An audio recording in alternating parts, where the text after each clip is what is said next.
तपाई अझै पनि बैंकमा पैसा थन्काएर राख्नु भएको छ? सोच्नुस् त बैंकमा 10% ब्याज पाइयो भने नेपालको इन्फ्लेसन रेट 7 देखि 8% को दरले बढ्दैछ। हजुरहरू हेर्न सक्नुहुन्छ कि यसको मतलब हजुरको पैसा खासै बढेको छैन।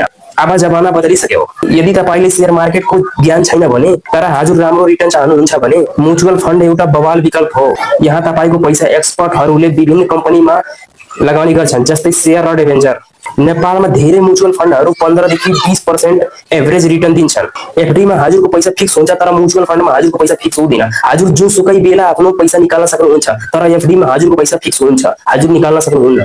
र म्युचुअल फन्डमा कम्पाउन्डिङको जादुले चल्छ। र हजुरहरू हेर्न सक्नुहुन्छ कि एफडी भन्दा म्युचुअल फन्ड नै राम्रो छ, किनभने एफडीमा 7 देखि 8% रिटर्न पाइन्छ अनि त्यसपछि म्युचुअल फन्डमा 15 देखि 20% रिटर्न पाइन्छ। हजुरहरू हेर्न सक्नुहुन्छ कि कसमा बढी रिटर्न पाइन्छ।